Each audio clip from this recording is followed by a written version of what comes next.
राम राम। सत्संग की अनमोल बातें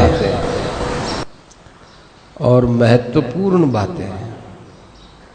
बहुत विचार करने की बात है कि मुक्ति में बाधक दो विघ्न हैं। एक तो आलस्य और दूसरी बार बार मन में उठने वाली फुरनाएं।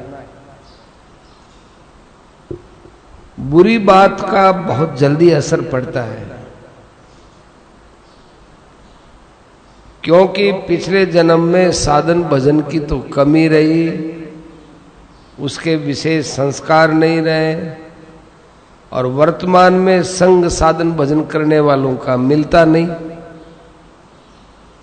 इसलिए बुरी बात का तुरंत असर पड़ता है। जो आलस्य करता है उससे दूसरों को आलसी बनने की प्रेरणा मिलती है। सत्संग में आलसी आदमी के बैठे रहने से ज्यादा फायदा है कि वह वहां से उठ जाए। सत्संग में कोई ज्यादा आलसी आदमी बैठा हो, वो आलसी आदमी चला जाए तो ज्यादा फायदा है। क्यों? फायदा क्या है? प्रश्न किया है, फायदा क्या है?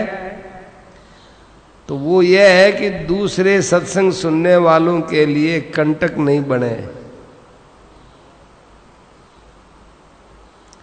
दूसरों को सत्संग में बाधा पड़ने का नुकसान तो नहीं होगा, इसलिए फायदा ही है ये।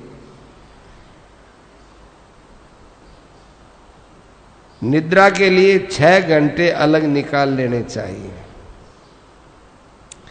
इसके अतिरिक्त यदि और भी निद्रा आती हो तो थोड़ा और समय निकाल लो। आपकी आत्मा के कल्याण में प्रधान बाधक निद्रा भी तो है। प्रथम तो हो सके जिस तरह से हो प्रयत्न करना चाहिए कि जिससे निद्रा कम आए। भोजन पर ध्यान रखो, विचारों पर ध्यान रखो। 6 घंटे के लिए तो भगवान ने, शास्त्रों ने, सबने निद्रा की आज्ञा दी है। 6 घंटे आराम से भूखाओ।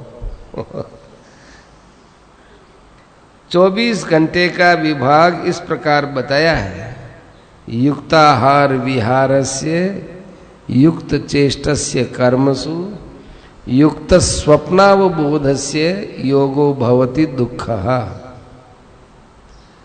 6 घंटा नींद ले। 24 घंटे का विभाग है। 6 घंटा नींद ले। 6 घंटा दुकान में व्यापार आदि में लगाओ। 6 घंटा नाड़ा धोना, भोजन करना, ये इत्यादि में लगाओ। और 6 घंटा भगवान के ध्यान में लगाओ। ये 4 विभाग कर दिए। 6 चौक 24। इस प्रकार 24 घंटे का विभाग है। इसमें यदि कहीं गड़बड़ हो तो इसके लिए कम से कम प्रायश्चित है 1 समय का उपवास। इस कड़ी आलोचना में मैं कुछ अधिक बढ़ गया, पर क्या कहा जावे, इसके लिए संकोच होता है। इस माफिक कहने में मेरी बड़ाई समझी जाती है और दूसरों की निंदा समझी जाती है, उसमें संकोच स्वाभाविक है। साधन करते समय या सत्संग सुनने के समय आलस्य और निद्रा बढ़ती है तो इसको अपना शत्रु समझो। सत्संग में शत्रु है निद्रा और आलस्य। व्यवहार काल में शत्रु है राग और द्वेष। ये शत्रु है हमारे।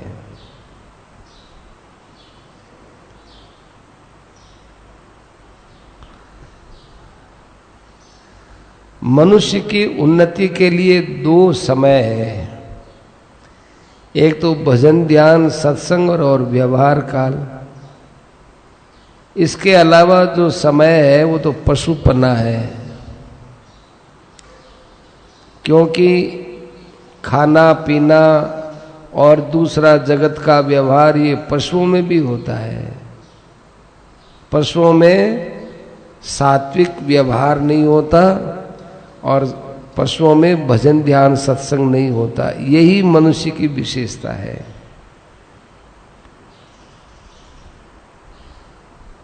हमारे में ये पशुपना बढ़ता है, इसका कारण आसक्ति है, इसलिए ये भी हमारे शत्रु है। राग द्वेष का त्याग करें तो व्यवहार करने से मुक्ति हो जाती है। कायेन मनसा बुद्ध्या केवलैरिंद्रियैरपि योगिनः कर्म कुर्वन्ति संगम त्यक्त्वा। आसक्ति से रहित होकर कर्म करने से जल्दी मुक्ति होती है।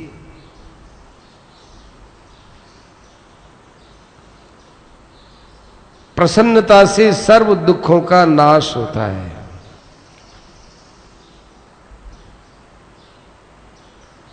प्रसन्न चित्त वाले की बुद्धि शीघ्र स्थिर हो जाती है।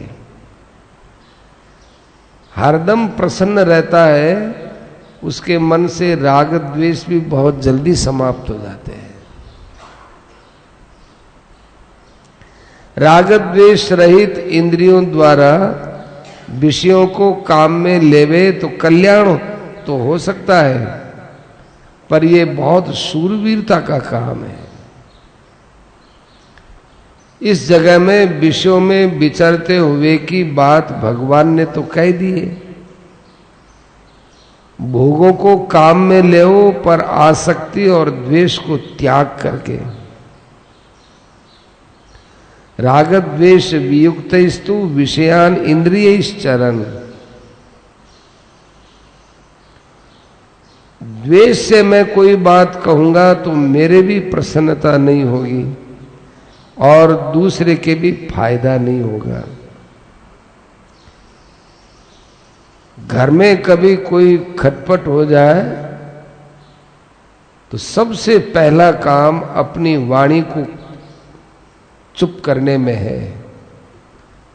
कड़े वचन तो बिल्कुल ही मत निकालो। कड़े वचन बोलना, व्यंग्य में बोलना, ये मुख से निकलने वाली आग है और ये आग अगले व्यक्ति के कान रूपी घर से जाकर हृदय में पहुंचती है और वहां जाकर धधकती है और उस घर को फूंक देती है। जो आदमी क्रोध करता है वह अपने कच्चे घर में, घास फूस के घर में आग लगाता है। जो आदमी किसी पर क्रोध करता है वह अपने आप के आग लगाता है। घर के आग लगाने से राख भी बन सकती है, पर ये जो क्रोध की आग है ये तो केवल जलाने का काम करती है। यहां राख वाख कुछ नहीं रहती। चिता और चिंता दोनों एक है। चिता मरे हुए को जलाती है, चिंता जिंदा को जलाती है।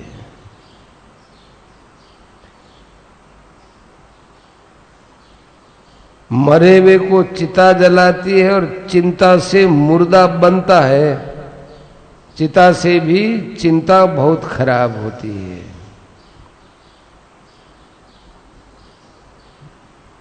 द्वेष जो है वो हमारा महान शत्रु है।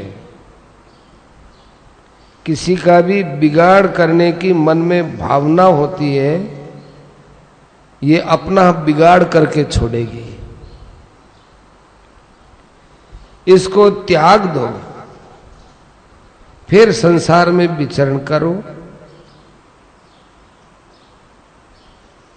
कोई भरोसे में पड़कर विषयों का सेवन करना शुरू कर दे तो इतनी बात इससे जरूर लेनी चाहिए कि उनसे बाध्य होकर जो करो या करना पड़े उसमें सावधान रहो। विषयों का सेवन करना ये काले नाग को खिलाने के समान है, काले नाग के साथ खेलना है।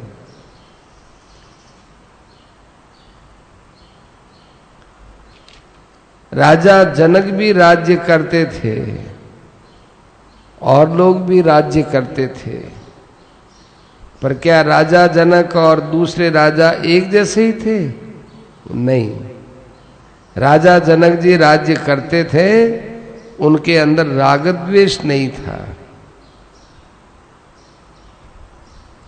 भगवान रामचंद्र जी ने जो राज्य करने का तरीका सिखाया वो हम लोगों के लिए आदर्श है।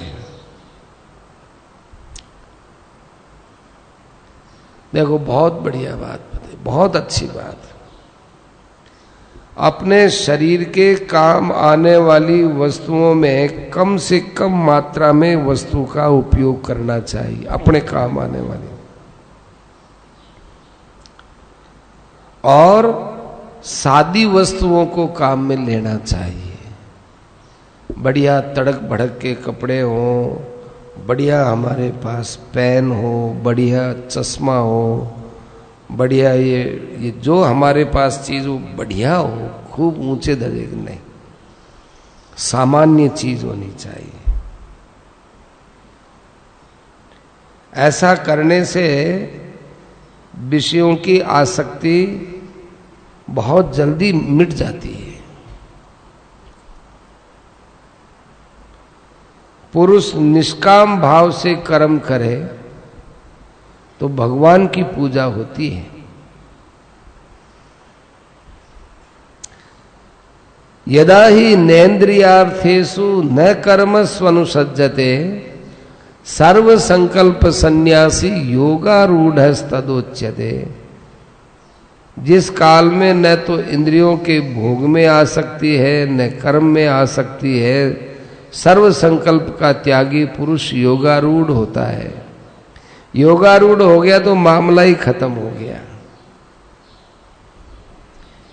क्रिया करते समय भोग को भोगते हुए यह निग्रह रखना चाहिए कि आसक्ति नहीं हो। आसक्ति कैसे होती है? आसक्ति होती है अंदर ही अंदर विषयों का चिंतन करने से। ध्यायतो विषयान पुंसः संगस्तेषु उपजायते। इसलिए हम बार बार बोलते हैं कि ध्यान भगवान का करो। तो भगवान का ध्यान करने से विषयों का ध्यान नहीं होगा, और विषयों का ध्यान मिटता है तो आसक्ति अपने आप ही मिट जाती है। हर एक काम को करो तो ये ख्याल करना चाहिए कि ये काम मैं भगवान के लिए कर रही हूं, भगवान के लिए कर रहा हूं, मेरा इसमें स्वार्थ तो नहीं है। खूब अच्छी तरह से ईमानदारी से विचार करना चाहिए।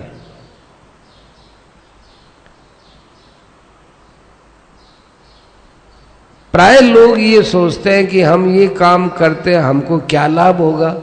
कुछ लाभ हो तो ठीक है, नहीं लाभ हो तो हमें क्या मतलब। ये बहुत छोटा विचार है। स्वार्थ का त्याग कर देंगे तब उस कर्म का हमको भौतिक सुख नहीं मिलेगा। यदि आसक्ति न हो तो मैं आपके घर पर जाकर कहूं कि मेरे लिए रसोई बनाओ, तो आपके मन में ये बात आएगी कि आहा, आज तो आपने मेरे पर बड़ी भारी दया कर दी। और कोई मांगने वाला आपके पास आए लेने की इच्छा से, और वो कहे कि आपके पास जो बनी बनाई है वही हमको दे दो, तो ही आपका मन देने में नहीं रहता। और मेरे में यदि आसक्ति नहीं हो और मैं आपको कहूं कि आज तो मेरे लिए रसोई बनाओ, तो आपकी बड़ी, आप ये मानेंगे कि आपने हमारे पर बड़ी भारी दया कर दी। हर एक आदमी को हर समय याद रखना चाहिए कि इस काम में मेरा स्वार्थ तो नहीं है। स्वार्थ नहीं है, इसी को ही निष्काम कर्म कहते हैं।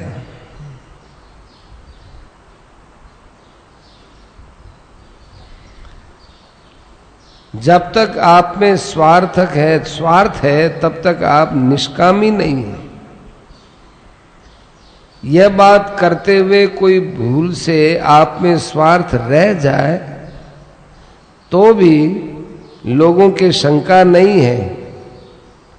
यदि आपकी नीति अच्छी है तो लोग आपका विश्वास करेंगे। फिर भी कोई स्वार्थ छिपा हुआ रह जाए तो कोई हर्जा नहीं है। आपकी नीयत में नहीं होना चाहिए। दूसरों को ठगने की जो नीति है बहुत खराब है। कुत्ता बिल्ली भी चोरी करते हैं। बिल्ली ताकती रहती, कोई देखता तो नहीं है, नहीं देखता तो बिल्ली जाकर मुंह लगा देती है। कुत्ता भी ऐसा ही है। तो ये काम तो कुत्ते भी करते हैं। दूसरों के हक पर अपना अधिकार जमाना इसको चोरी तो कहते हैं। ये तो कुत्ता बिल्ली करते हैं। चूहा करते हैं। जो सामने से डांट कर ले जाता है वो डकैती है। ये सिंह आदि करते हैं। तो जो डांट डपट कर ले जाए वो काम पशु भी करते हैं। छिप करके ले जाए तो वो काम भी कुत्ता बिल्ली पशु करते हैं। तो हम कोई पशुओं का काम करने के लिए थोड़े ही आए हैं। धृतराष्ट्र की राज्यसभा में निरपराधिनी द्रौपदी पर अत्याचार करने वालों के पास से युद्ध करके राज्य पांडवों को दे देना बहुत ही युक्ति युक्त बात थी।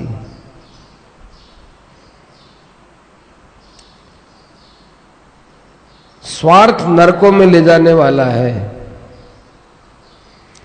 स्वार्थ को त्याग कर आप जो भी कुछ करो आपका कल्याण है।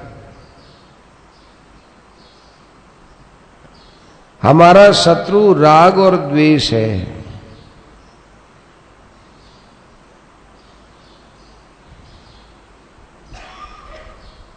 राग और द्वेष से चित्त चंचल होता है।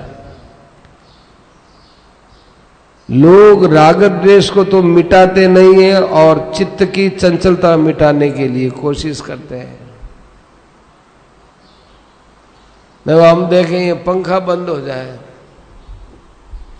अब पंखा बंद हो जाए तो क्या करेंगे? इसके हांडी पर हाथ रखेंगे, जोर लगाएंगे, पंखे को यूं हिलने से रोक देंगे, ताड़ी पकड़ लेंगे, ताकत लगाएंगे। पर ये नहीं देखते कि ये पंखा क्यों चलता है, बिजली से जुड़ा हुआ है। तो बिजली बंद कर दो, पंखा अपने आप बंद हो जाएगा। इसी प्रकार से राग द्वेष खत्म कर देंगे तो चित्त है वो चंचलता करना समाप्त कर देगा। राग द्वेष से चित्त चंचल होता है। तो राग द्वेष को खत्म करते नहीं, चित्त के लिए शिकायत करते हैं कि क्या बताएं, चित्त बड़ा चंचल है। एक बात को याद करते हैं, दूसरी बात, तीसरी बात।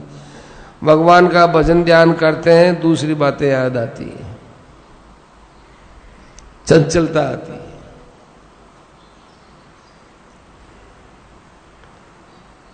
प्रश्न किया कि इस आलस्य और चंचलता के नाश के लिए क्या करें? कि अभ्यास और वैराग्य करो। कोशिश करने से वैराग्य बढ़ता है, वैराग्य बढ़ने से अभ्यास बढ़ता है। दोनों एक दूसरे का संबंध रखने वाले हैं। हम लोग अभ्यास तो करते हैं गीता पाठ इत्यादि पर आपको विचार करना चाहिए कि साधन के तत्व को जानने की दृष्टि में आप कुछ साधन नहीं करते हैं। आपने अपने आराम के लिए 1 घंटे का समय तो निकाल रखा है, पर साधना का समय आपके पास कम है। स्वल्पमप्यस्य धर्मस्य त्रायते महतो भयात्। आप तो बहुत दिनों से साधन करते हो, तो क्यों नहीं आपका उद्धार होता? आप लोगों को बहुत दफा बात बताई जाती है, फिर भी बतलाई जाएगी। सुनने की आदत आपकी पड़ गई, कहने की आदत मेरी पड़ गई। गायत्री मंत्र का जाप करने वाले में एक बड़ी भारी सामर्थ्य आती है, वो सामर्थ्य आप में नहीं है। गायत्री मंत्र के जप की जितनी महिमा है सब पुराणों में गाई है, उतनी महिमा किसी की नहीं है। आप गायत्री मंत्र का जाप करते समय भूली भटकी बातों को याद करते हो। जब माला फेर रहे हो तब से मन कहीं जा रहा है, ये वास्तव में जप नहीं है। आप ख्याल करो, जैसा जप आप करते हो वैसा आपने 50 वर्ष तक गायत्री मंत्र का जाप किया। एक आदमी ने 1 वर्ष जाप किया, वो 50 वर्ष का जाप 1 वर्ष के समान भी नहीं है। मन में निष्काम भाव जोड़ दिया जाए तो एक गायत्री मंत्र है, वो लाख मंत्रों से बढ़कर है। ये कहा नहीं जा सकता कि आप समय व्यर्थ बिता रहे हो क्योंकि सत्संग करते हो, गंगा के किनारे आए हो, ये भी नहीं कह सकते। आपको कोशिश करनी चाहिए आगे बढ़ो। आपको भगवान बराबर सचेत करते हैं, फिर भी आप संसार में घूमते हैं। इसमें आपको क्या समझना चाहिए? आपकी उन्नति नहीं हो रही है, आपकी केवल मूर्खता के सिवाय कुछ भी बात नहीं हो रही है। आप गीता जी का पाठ कर रहे हो पर मन नहीं लगाते, विचार नहीं करते, गीता जी के श्लोकों पर मनन नहीं करते। जितने श्लोकों में मन रहेगा उतना ही पाठ आपके खाते में होगा, बाकी नहीं होगा। मन तो आपका पाठ करते समय संसार में चक्र लगाता है, वह पाठ खाते में नहीं होगा। आपने गीता जी का पाठ किया, लोगों को ठगने के लिए किया। उसमें लोग नहीं ठगे गए, आप ठगे गए। गीता जी के 700 श्लोकों का पाठ सोच समझ कर करता है, उसको कितना लाभ होना चाहिए। आप 20 वर्ष से पाठ कर रहे हो और आपको गीता के अर्थ का भी ज्ञान नहीं है, फिर तो आप फोनोग्राम के माफिक पाठ करते हो। न करने की अपेक्षा ठीक है, बस इतनी बात है। देखते हैं बहुत से लड़के ऋषिकुल में, चूरू में संध्या करते हैं।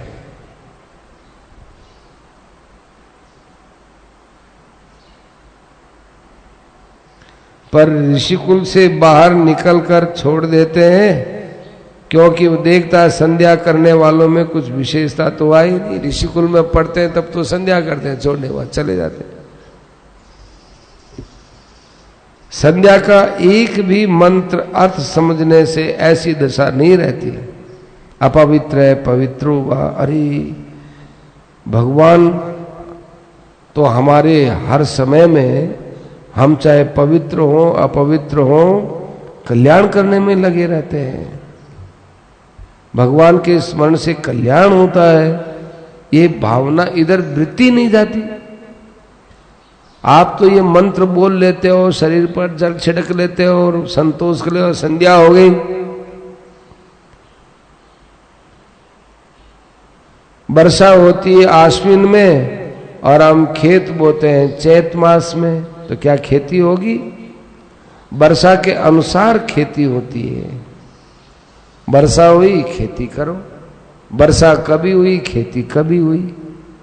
ऐसे ही मंत्र बोले और मन कहीं गया, छींटा दे दिया और काम पूरा हो गया।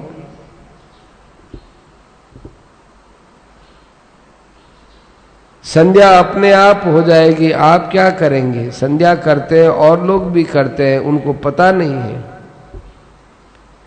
प्राणायाम भी करते करते बूढ़े हो गए, मन बस में नहीं हुआ, तो प्राणायाम करना जानते नहीं है। बहुत वर्ष हुए हम प्राणायाम करते हैं पर हमारे उससे लाभ नहीं हुआ। जितनी बात हम लोग जानते हैं उसके अनुसार चेष्टा ही नहीं करते। इन सब बातों को सोचकर जो भी कुछ हम लोग करते हैं, परमेश्वर के निमित्त जो समय बीतता है उसको ठीक परमेश्वर के लिए ही बिताना चाहिए।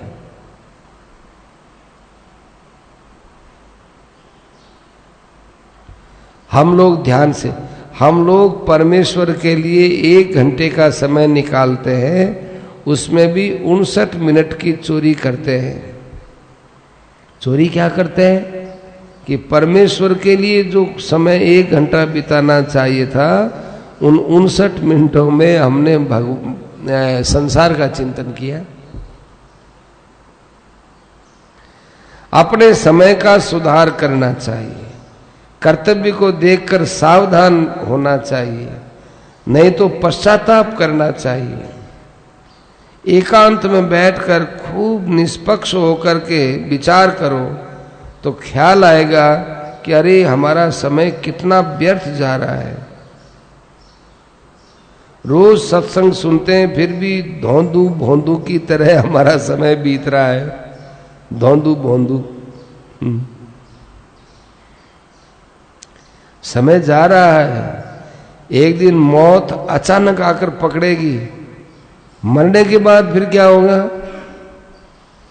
अभी से सावधान हो जाओगे तो बड़ी उत्तम बात है, नहीं तो बड़ी भारी हानि है। हर एक भाई को कल्याण के लिए सावधान होना चाहिए। कल्याण नहीं हुआ तो दूसरों की हानि नहीं है, अपने लिए हानि है। और ये हानि लाखों जन्मों से पूरी होने वाली नहीं है। मानव जीवन इस हानि से बचने के लिए मिला है और इसमें भी हम इस हानि को बढ़ा रहे हैं। जैसे कोई आदमी व्यापार करता है पैसा बढ़ाने के लिए, और यदि व्यापार में जरा सा घाटा लगता है तो उस व्यापार को तुरंत बंद कर देता है। परंतु घाटे को समझते हुए भी क्या उसको आगे घाटे खाने के लिए व्यापार करता है? नहीं करता। ऐसे ही हमको मानव शरीर मिला है भगवान की प्राप्ति का, और इसमें जो हमारे घाटा लग रहा है उसको हम पहचानते नहीं और ज्यादा घाटे में ही जा रहे हैं। कितनी बड़ी भारी गलती है। जितनी बात को आप अंदर से समझते हैं, अच्छा मानते हैं और लाभकारी मानते हैं, उतनी बात को कम से कम काम में तो लाओ। एक दिन मरने का समय आएगा जब तक ऐसी जगह में रहकर साथ साथ में यह भी लाभ बढ़े कि भगवान मिल जाए, ऐसा संभव है? संभव नहीं है। कलयुग में तो हरि के नाम से भगवान ने मुक्ति बतलाई है, फिर भी हम वंचित रह जाएं। सच्चा पश्चाताप तो यही है कि अब सावधान हो जाओ। जो बीत गया सो तो बीत गया, अब तो सुधार करो। आप जिस साधन को ठीक समझते हो उसमें लग जाओ। फालतू 1 मिनट भी समय मत बिताओ। मनुष्यता में कलंक की बात है। आप में इतनी ताकत है, ध्यान से, आप में इतनी ताकत है कि आप न जाने कितनों का कल्याण कर सकते हो, पर आप अपने खुद के ही कल्याण से बेसुध हो रहे हो। समय का उपयोग करो, सचेत रहो। कल जो अपने सत्संग में बात हुई उसके माफिक सुधार करो। ईश्वर की प्राप्ति आपसे बहुत दूर नहीं है। आपकी गाफिलता से ही आप डूबते हो तो ईश्वर क्या करे? भगवान ने कहा उद्धरेद आत्मना आत्मानम, अपने आप का उद्धार खुद करे। आधे श्लोक में तो भगवान ने बात कही और आधे श्लोक में भगवान ने व्याख्या करी। उद्धरेद आत्मना आत्मानम नात्मानम अवसादयेत, ये तो भगवान ने बात कही। और आत्मैव यात्मनो शत्रु आत्मैव रिपुरात्मन, आत्मैव यात्मनो बंधु और आत्मैव रिपुरात्मन, ये व्याख्या हो गई।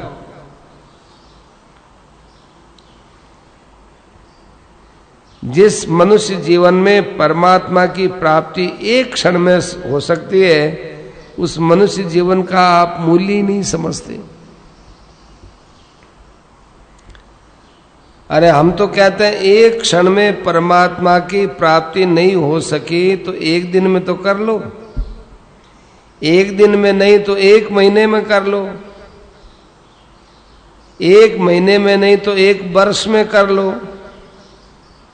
अरे एक वर्ष में नहीं कर सके हो तो एक जन्म में तो कर लो। ऐसे महंगे मूल का जो समय गया सो तो गया, अब बाकी के समय का तो सुधार कर लेना चाहिए। फिर आत्मा की मुक्ति होनी तो मामूली बात है। हम समय का आदर नहीं करते, यही कारण है हमारी मुक्ति नहीं होती। यह मनुष्य का जीवन अमूल्य है, इससे बढ़कर हमारे लिए कोई लाभ की बात नहीं।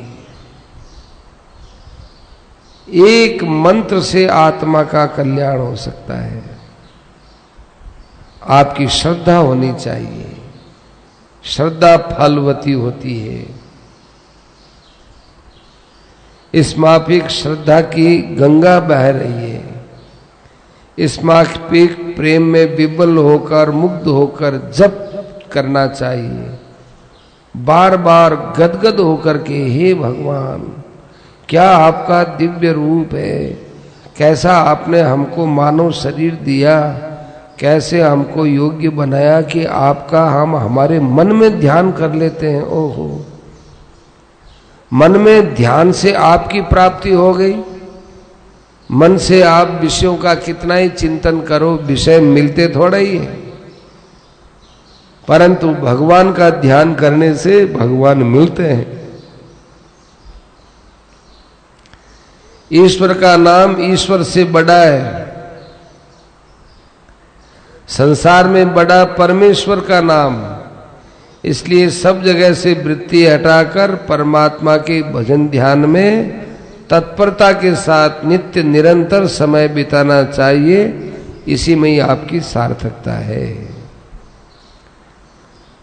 नारायण नारायण नारायण श्रीमन नारायण,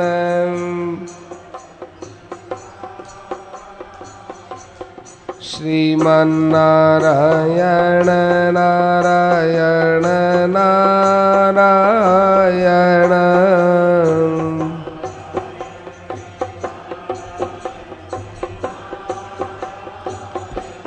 श्रीमन नारायण नारायण नारायण,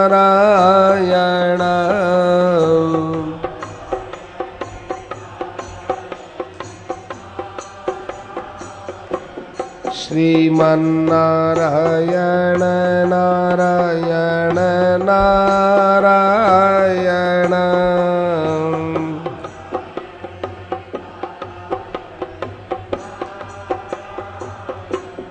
श्रीमन नारायण नारायण नारायण,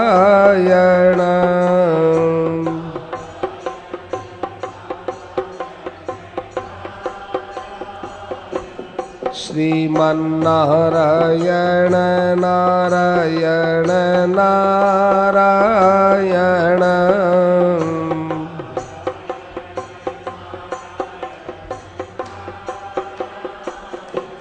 श्रीमन नारायण नारायण नारायण,